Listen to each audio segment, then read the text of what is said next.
আরে তোর মতো কি ওর চুল বড় চুল যে ঝাড়া যায় এভাবে? সব ঝাড়ে, এই সামনেটা তো করলাম। সামনাটা করলেই হয়ে গেছে, শুকিয়ে গেছে। আরে হালকা হালকা আছে।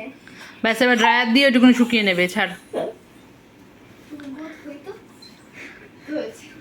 সেই ফাঁকে চুল টেনে নিচ্ছিস তুই। এবার ইয়ে কর, ছাড়, ড্রায়ার দিয়ে যেটুকুনি ভেজা আছে শুকিয়ে নেবে।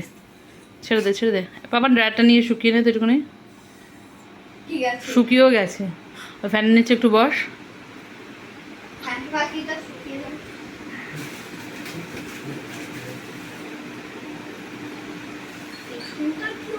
আরে ও যদি তোর ভাই হতো তুই তো তাহলে ওরে আর রক্ষা করতে ইয়ে করতে দিতি না, কোল থেকে মনে হয় নামাতি না, সারাদিন কোলে নিয়ে বসে থাকতি। আর ও তো আরাম পাচ্ছে, মাথা গুজে বসেই আছে, যতক্ষণ বনু করে যায় করে যায়, তাই না বাবার? মজা লাগছে নাকি? নে এবার জামাটা পর, হয়ে গেছে মাথা মোছা। জামাটা পরতে হবে। কি জামা পরার আবার বাবা হাঁপিয়ে গেছে রে তোর বোন, তোর চুল মোছাতে গিয়ে। চুলগুলো কি করিস?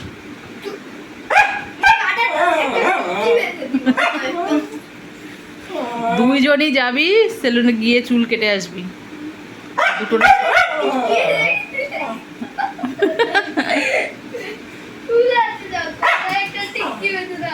ঠিক বাদলে কিন্তু হেভি লাগছে না,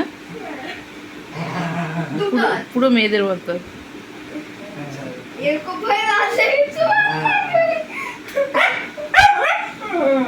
তুই চিৎকার করছিস কেন? তোর কি প্রবলেম হচ্ছে?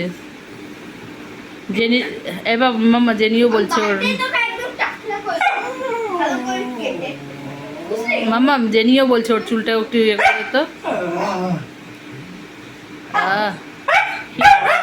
শুকিয়ে গেছে বোন, আরাম না রে বাবার, একদম ঘুমিয়েই পর বোনের গলা। কত সুখ বাপরে।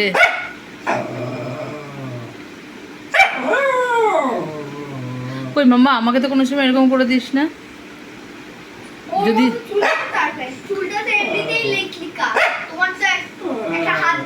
না তোকে যদি আমি বলি যে মাম্মা একটু করে মাথাটা টিপে দে, সেটাও তো করে দিস না কোনো সময়। ওরটা করতে আমি বলিনি, এবার নে আর করতে হবে না, ছাড়। ও সারাদিন দিয়ে যাবে, ও সারাদিন এরকম বসে আরাম খেয়েই যাবে।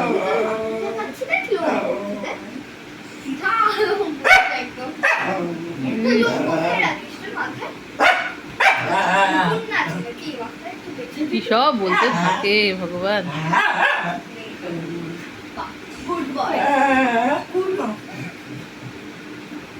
হয়ে গেছে, ভালো হয়েছে, আর করতে হবে না, ছেড়ে দাও।